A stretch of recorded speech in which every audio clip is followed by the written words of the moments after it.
Okay, so self inductance of combining coils है ना, ये combination of coil. जब हम coils को कंबाइन करते हैं तो उनका सेल्फ इंडक्टेंस का वैल्यू कितना होता है. इट्स जस्ट लाइक कि रेजिस्टेंस जैसे निकाला ना, resistance in series and parallel. So inductor हमारे पास कितने टर्मिनल डिवाइस होगा, इंडक्टर कितने टर्मिनल डिवाइस होगा, इंडक्टेंस निकाला ना, कॉइल का हमने कल इंडक्टेंस वैल्यू निकाला, उसी को इंडक्टर भी कहते हैं. ठीक है, तो it's also two terminal device. So how many possible ways are there? There are two ways, that is series and parallel. तो जब हम सीरीज में इंडक्टर्स को लगाएंगे या पैरेलल में लगाएंगे तो उस वक्त हमारे पास क्या होगा. पहला हम निकालते हैं कंडक्टेंस ऑफ टू कॉइल्स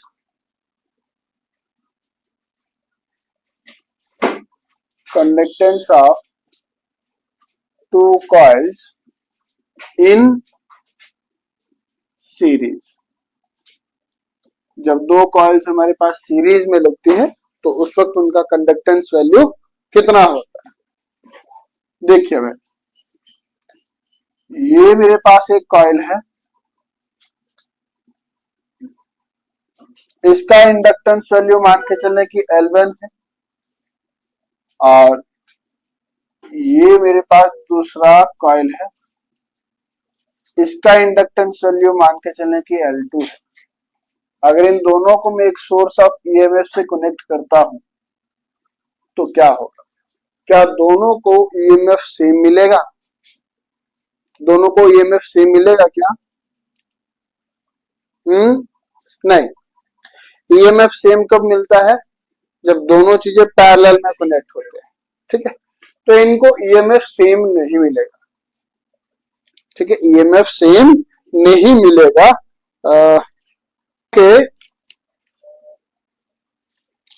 मैं पॉइंट कंसीडर करता हूं, point A and point B consider करता हूं. सोर्स ऑफ ईएमएफ ई लगा हुआ, पोटेंशियल वी लगा हुआ या ईएमएफ ई लगा हुआ.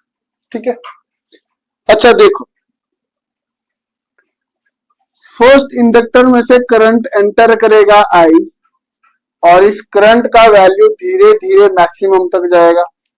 ठीक है, तो L1 कुछ ईएमएफ जनरेट करेगा, तो जो L1 ईएमएफ जनरेट कर रहा है हम उसको मान के चलते सर E1, और वो कितना होगा. जर्नल इक्वेशन कल हमारे पास क्या आया था सेल्फ इंडक्टेंस का, E is equal to minus L d बटे में dt है ना.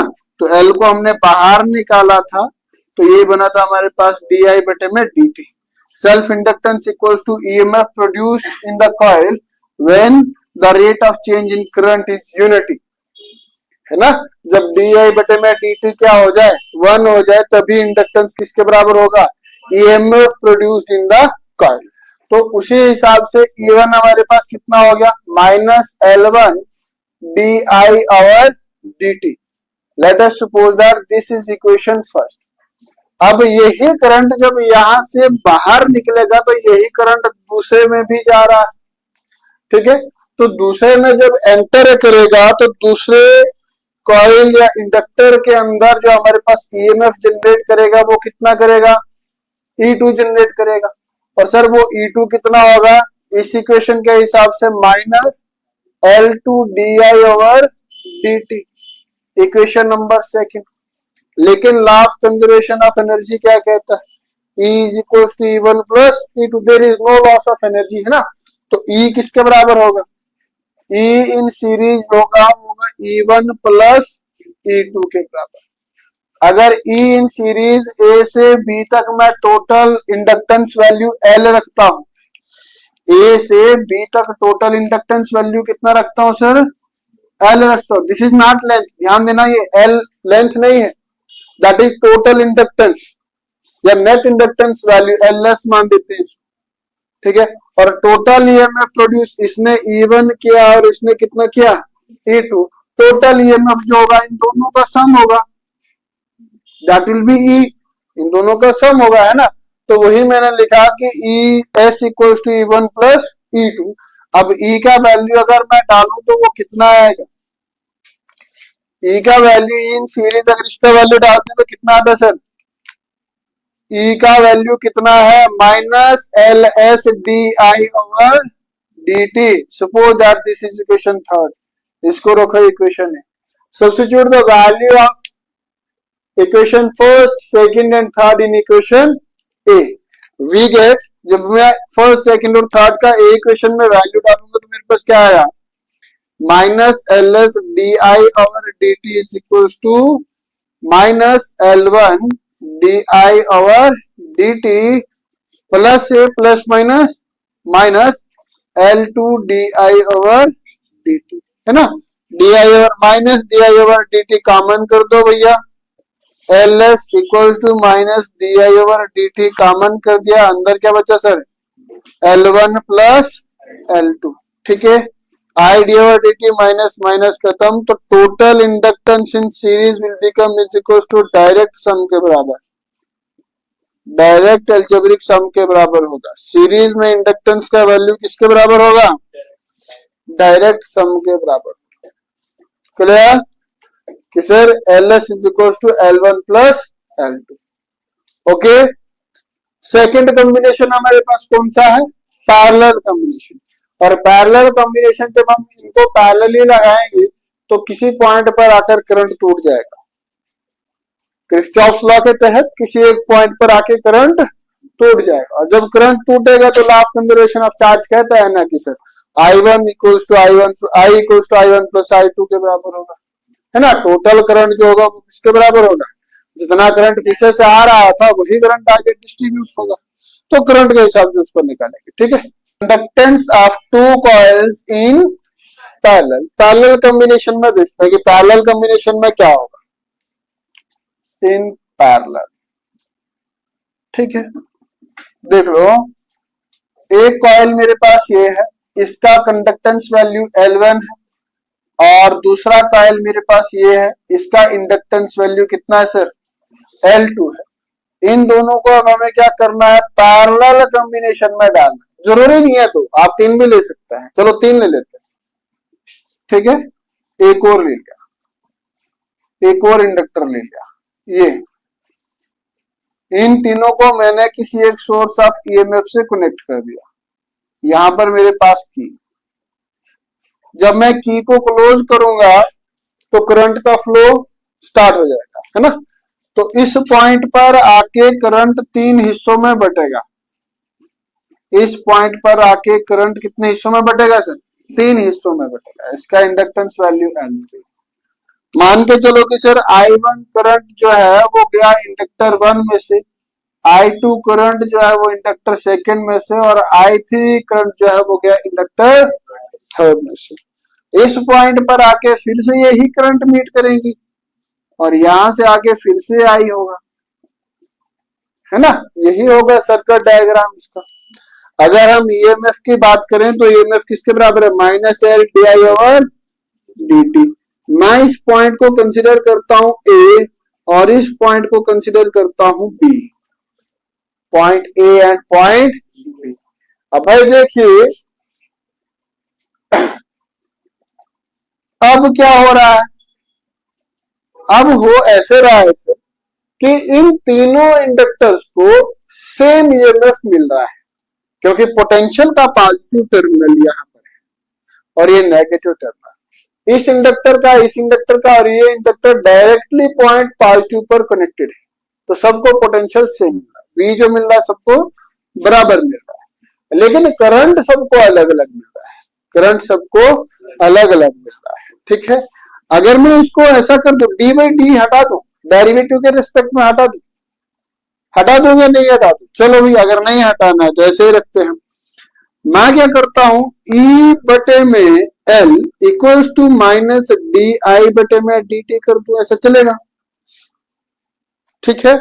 अच्छा भैया, तो अगर मैं यहाँ पर टोटल इंडक्टेंस वैल्यू ए और बी के बीच में रख लेता हूं inductance in parallel, inductance in parallel, तो तीनों का हमारे पास ईएमएफ क्या मिल रहा है, सेम मिल रहा है। तो इस इक्वेशन के हिसाब से मेरे पास क्या बनेगा, फर्स्ट इंडक्टर के लिए मेरे पास क्या बनेगा, ई बटे में L1 is equal to minus di1 over dt। This is equation first. Second हमारे पास ई बटे में L2 कितना बनेगा, माइनस di2 ओवर dt। और थर्ड हमारे पास क्या बनेगी, L3 equals to minus di3 over dt। ध्यान दो सभी इक्वेशंस में ई सेम है, क्योंकि सारे के सारे इंडक्टर एक ही पॉइंट पर मिले हुए। ठीक है, अच्छा जब ऐसा होगा हाँ, सोर्स ऑफ ईएमएफ करंट एक ही मिल रहा है ना, अरे यार ये ऐसा नहीं। अच्छा चलो निकाल लेते हैं second and this is third.